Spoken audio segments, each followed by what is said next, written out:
Bismillahirrahmanirrahim. Assalamualaikum warahmatullahi wabarakatuh. Apa kabar semuanya? Semoga sehat semua. Ya, bukan hanya sehat fisik tapi juga sehat mental. Ya, apalagi baru-baru ini sekitar 2 hari atau mungkin kemarin ada berita yang cukup heboh. Salah satu personel One Direction, Liam Payne, dinyatakan meninggal yang kemungkinan eh, melakukan bunuh diri. Nah ini mengingatkan kita bahwa bukan hanya kesehatan fisik yang perlu diperhatikan, tapi juga kesehatan mental, ya. Karena kesehatan mental sama pentingnya dengan kesehatan fisik. Jadi kalau kalian sedang down atau kalian sedang sedih, jangan ragu untuk mencari bantuan, ya. Atau ada suicide hotline Indonesia kalau kalian butuh teman cerita. Ya, kalau kalian juga punya teman yang sedang lagi sedih, ya, atau ada gejala-gejala depresi, ya jangan ragu untuk menanyakan, menjadi pendengar yang baik, ya, dan lain-lain. Oke, sebelum masuk ke materi tentang ruang lingkup sosiologi, saya harap para pendengar bisa lebih rileks dulu, ya. Tarik napas, buang napas, ya. Sambil menonton sambil tiduran juga silakan, ya. Atau enggak sambil ngemil, sambil minum, ya silakan banget. Kalau saya sudah menyiapkan susu, ya, karena saya tipe orang yang kurang suka minuman pahit, ya, seperti kopi. Jadi saya paling kalau minum minum itu kalau nggak susu, teh pesannya. Ya, andaikan nongkrong sama teman-teman di Starbucks sekalipun, saya juga paling pesannya itu susu, ya. Nah, susu ini merek Boneto, ya, susu yang suka dibeliin sama orang tua saya waktu saya kecil, ya, sampai sekarang masih dibeliin, ya. Ya jadi kalau saya nongkrong sama teman-teman cowok, kalau bawa susu, saya suka bawa susu, entah susu Hilo atau Ultramilk dalam bentuk kotak. Ya kadang suka dikritik, laki-laki itu kalau udah gede itu nggak cocok minum susu kalau kata teman-teman saya, karena kesannya tuh feminim, ya. Minum susu udah gede itu untuk cowok, menurut teman-teman saya itu feminim. Nah, tapi kalau saya nongkrong di teman-teman yang perempuan, ya, nah mereka nggak masalah.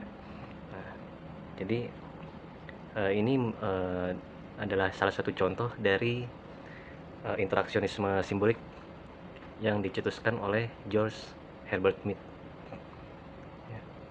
Di mana teman-teman saya yang cowok, mereka memaknai laki-laki dewasa yang minum susu itu feminim atau sesuatu yang uh, tak lazim. Nah, dari mana mereka melahirkan makna ini? Besar kemungkinan karena ada interaksi kepada orang lain atau interaksi kepada kelompok.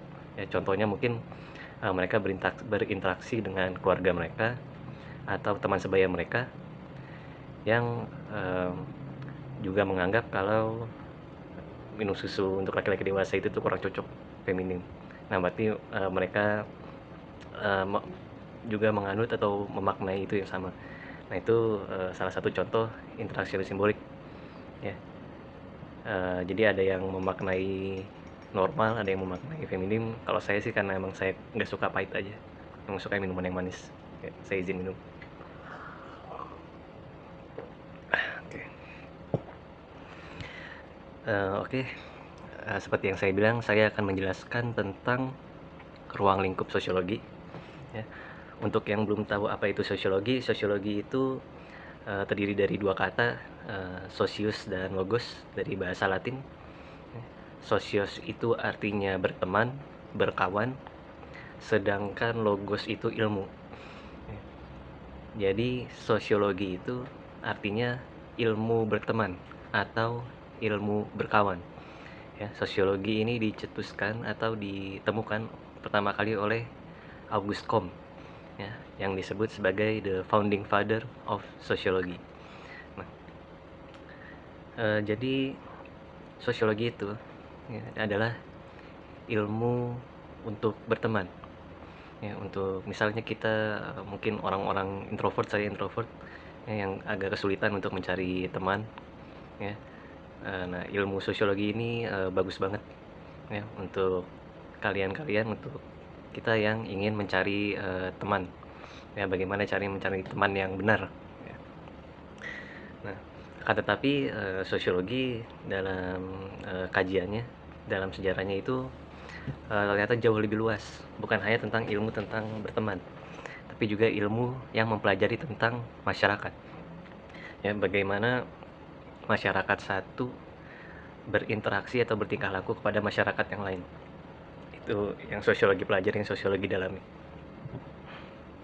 Ya, untuk selebihnya tentang sosiologi, silakan bisa cari sumber lain, baca kajian literatur lain, ya, karena saya akan membahas bukan ke sosiologinya, tapi lebih ke ruang lingkup sosiologi, ya, apa yang sosiologi kaji. Ya.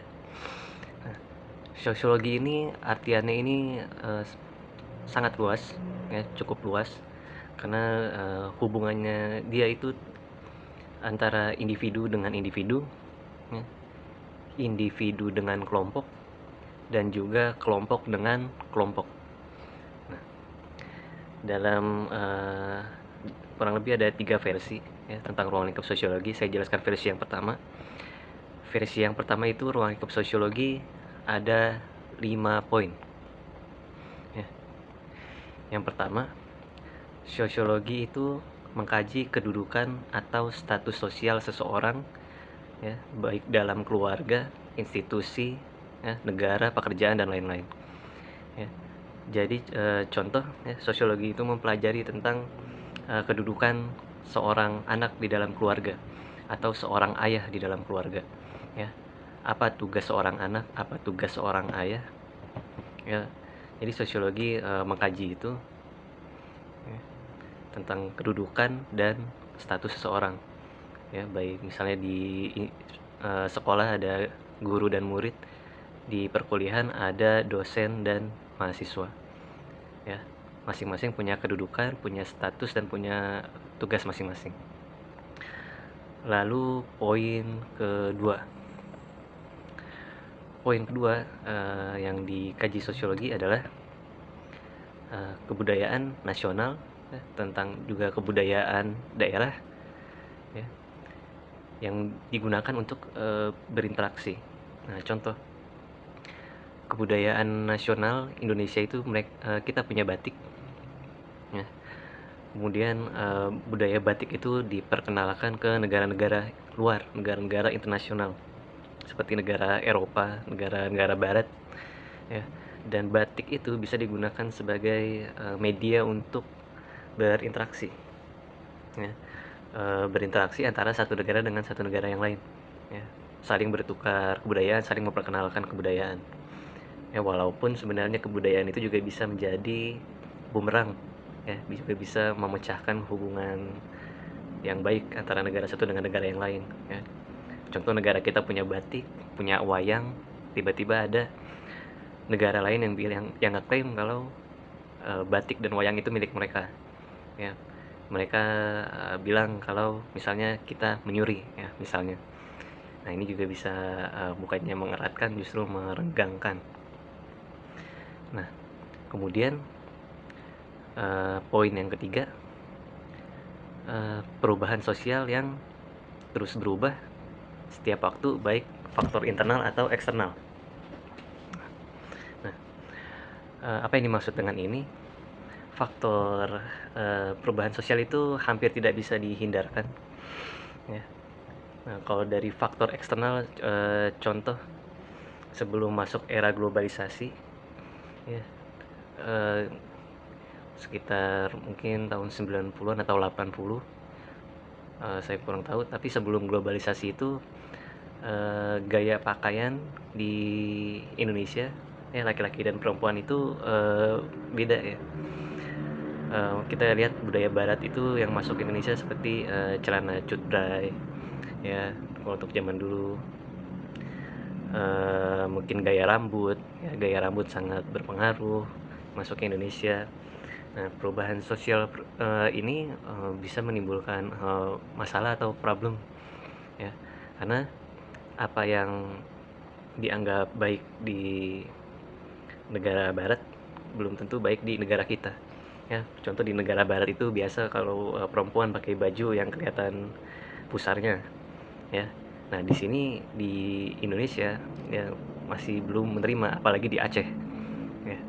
Nah, ini yang dimaksud dengan perubahan sosial dari eksternal.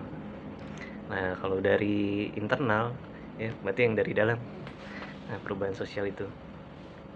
Nah, biasanya dipengaruhi oleh perkembangan zaman, ya, yang biasanya ada pertentangan anak-anak muda dengan orang-orang yang sudah lansia atau yang sudah senior, ya. Em, yang kita lihat biasanya kalau kita pernah mungkin melihat kakek atau nenek kita sempat ada misu atau marah, oh anak muda zaman sekarang begini, ya zaman kakek dulu, kalau zaman kakek dulu nih begini udah nggak boleh, nah gitu, itu bisa jadi perubahan sosial. Lalu yang keempat, ya, eh, sosiologi itu ruang lingkupnya tentang nilai dan norma yang mengatur eh, masyarakat, ya, atau mengatur keluarga. Nah, nilai-nilai dan norma ini, ya, juga mempengaruhi bagaimana manusia berinteraksi. Ya, contoh waktu saya kecil dulu, ya, ibu bapak saya memberi norma dan nilai kalau ngomong gue dan lo itu sesuatu yang kasar waktu saya kecil, ya. Dan dengan begitu interaksi saya ke kelompok, interaksi saya waktu itu saya SD, interaksi saya ke teman-teman SD yang lain ngomong gue lo, saya masih ngomong aku kamu. Nah, itu contoh dari nilai dan norma, ya, karena saya nilai dan norma di rumah dengan nilai dan norma di sekolah itu beda, ya, tapi saya tetap maka dari itu interaksi saya dengan mereka itu agak beda. Nah, itu bisa dikaji juga. Nah, lalu yang kelima, masalah-masalah sosial, ya, masalah-masalah sosial yang umum. Apa masalah sosial yang umum? Ya seperti yang mungkin saya udah bilang tadi, mungkin dari gaya pakaian, ya, atau juga dari cara bicara, ya, cara berinteraksi, ya, simbol apa yang setiap orang punya makna yang berbeda dengan simbol, ya. Jadi apa yang dianggap normal untuk satu orang belum tentu dianggap normal untuk yang lain, apa yang dianggap sopan untuk satu orang belum tentu dianggap sopan oleh orang lain. Nah, itu menimbulkan masalah sosial karena setiap orang itu berinteraksi dengan caranya masing-masing, ya. Mereka berinteraksi, mereka berusaha mencari teman dengan gayanya masing-masing, dengan style masing-masing, dan setiap orang itu ada yang toleran, ada yang intoleran. Itu menimbulkan masalah sosial. Nah, lalu ada versi yang kedua, ya. Versi kedua ini menganggap kalau sosiologi itu dia mengambil dari ilmu-ilmu orang lain datanya, ya, berkolaborasi. Ya, di sini ada 3, ya, ruang lingkup.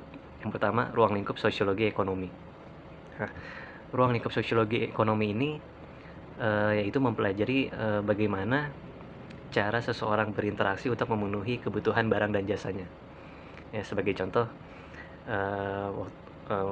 waktu saya SD, saya dikasih jajan 2.000, ya, istirahat, saya lapar, saya mau butuh makan, saya berinteraksi dengan tukang tukang jualan mie Sakura. Ya, saya berinteraksi, Bu, saya mau beli mie Sakura 1, beli es ini 1, saya kasih uangnya, saya dapatkan barang, ya. Nah, atau contoh lain misalnya rambut saya udah panjang, saya butuh untuk dipotong, saya butuh jasa seseorang, saya berinteraksi sama tukang cukur, bilang, "Bang, saya mau cukur seperti ini." Jadi kalau udah selesai, ya saya kasih uang, kadang kalau bagus saya kasih tips, kalau pelayanannya bagus. Nah, itu interaksi-interaksi itu yang dipelajari di sosiologi ekonomi. Lalu ada ruang lingkup sosiologi manajemen, ya. Sosiologi manajemen ini ketika seseorang telah berhasil mempertahankan kedudukannya di dalam masyarakat atau kelompok, ya, atau dalam bahasanya orang tersebut telah berhasil beradaptasi, ya. Contoh waktu saat kita pertama kali masuk SD, ya, mungkin orang tua masih nganter kita, ibu kita atau bapak kita pertama kali masuk gak punya teman, ya, mungkin masih malu. Lalu seminggu 2 minggu, ya, ada teman yang datang ngajak ngobrol, misalnya, "Halo, nama kamu siapa?" gitu. Terus saya jawab, "Nama saya Dava, nama kamu juga siapa?" Terus ya nanya, "Apa hobi kamu?" "Oh, hobi saya gambar." "Oh, sama saya juga gambar." Nah, langsung terus, lalu dari teman yang satu dikeran lagi ke teman yang lain, ya. Lalu ada yang teman yang lain ada yang ngajak, "Yuk main bola yuk, rame-rame." Nah, temannya makin banyak, ya, apalagi nanti, masuk misalnya jadi ketua kelas, jadi bendahara dan lain-lain.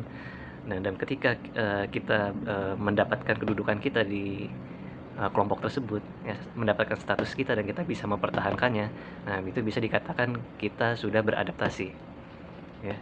Jadi, ketika kita, kalau ada yang merasa masih, belum cocok, nggak bisa masuk, nggak bisa fit in ke kelompok, ya, mungkin perlu waktu.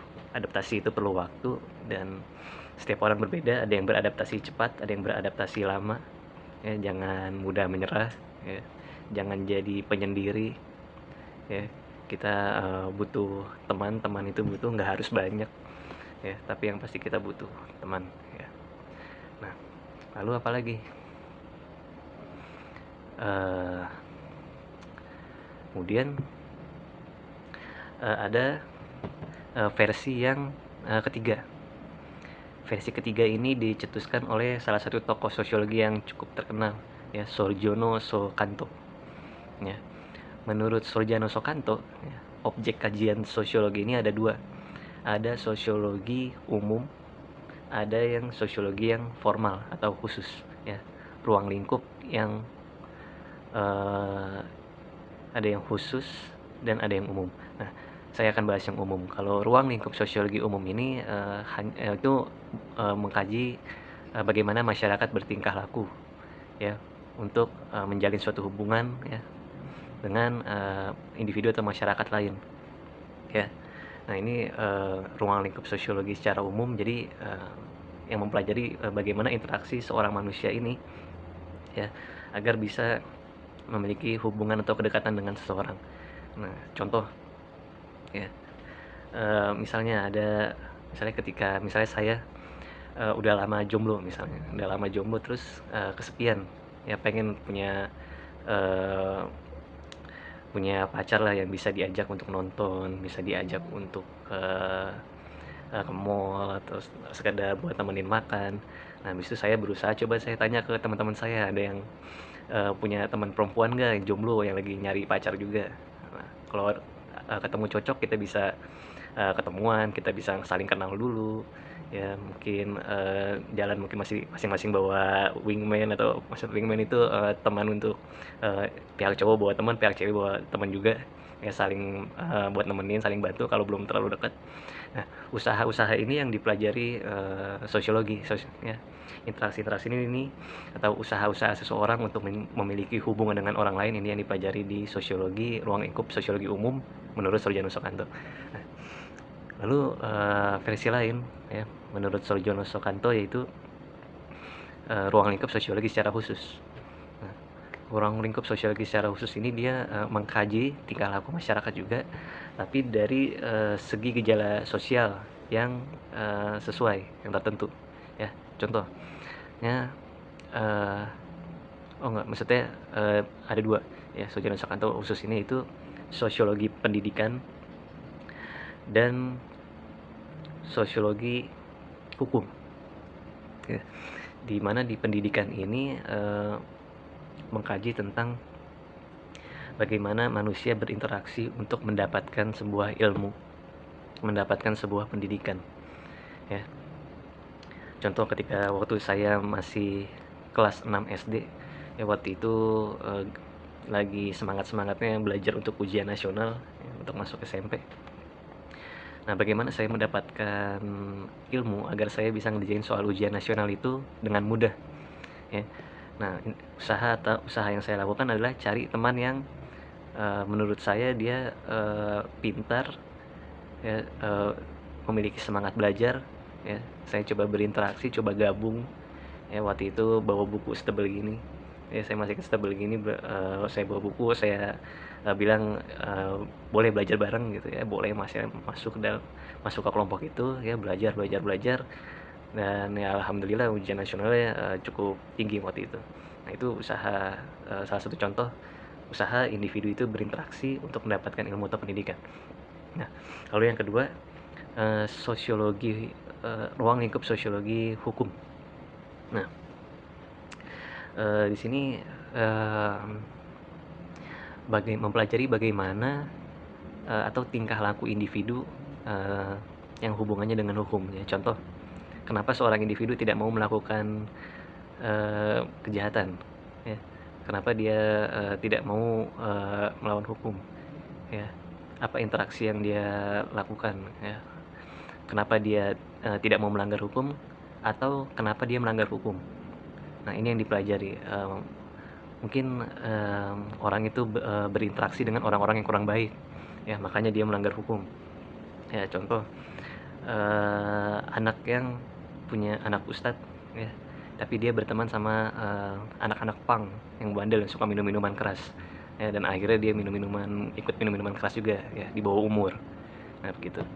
Lalu kenapa, seseorang tidak mau melanggar hukum? Oh, karena dia, berinteraksi atau pertemanannya itu baik ya, yang suka pengajian, yang suka saling mengingatkan dalam kebaikan ya.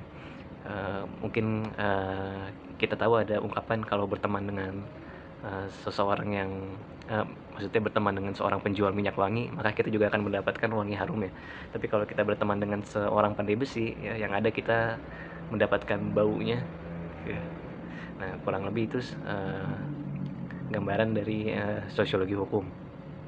Nah, di antara itu semua jadi ada 3 versi tentang, ruang lingkup, sosiologi apa saja yang dikaji. Nah, eee, jadi, kurang lebih itu ya yang bisa, saya sampaikan.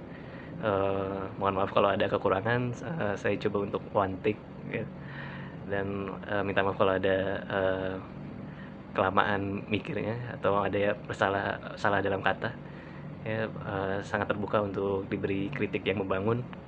Nah, silakan, kalian bisa baca lagi, cari sumber lain ya, baca-baca buku kalau emang tertarik dengan sosiologi ya. Yang menurut saya, kalau sosiologi yang saya suka itu tentang interaksionisme simbolik ya, Ciptusan Mead ya, ya tentang makna. Nah, itu menurut saya, sangat bagus ya. Untuk kalian yang tertarik dengan sosiologi pasti, kalian akan punya tokoh favorit kalian atau teori favorit kalian. Jadi, silakan, kalau ada waktu luang pelajari lagi lebih dalam tentang sosiologi ya, karena akan bermanfaat bagi kita untuk, berinteraksi dengan orang lain ya, apalagi untuk yang introvert seperti saya ya, untuk mempermudah berinteraksi, mencari teman, mencari kolega ya, atau mencari teman hidup mungkin ya. Dan, ya itu saja. Sekali lagi jangan lupa kesehatan ya, terlebih kesehatan mental itu penting banget. Jangan, jangan tentang kesehatan fisik aja, tapi kesehatan mental harus terjaga ya, apalagi, untuk generasi Gen Z yang mudah terkena, penyakit mental. Ini sangat-sangat penting ya, apalagi, kasus ya, mohon maaf, kasus bunuh diri sangat, mulai sering bermunculan ya, dengan berbagai macam alasan. Oke, itu saja dari saya, kurang lebihnya mohon maaf. Assalamualaikum warahmatullahi wabarakatuh.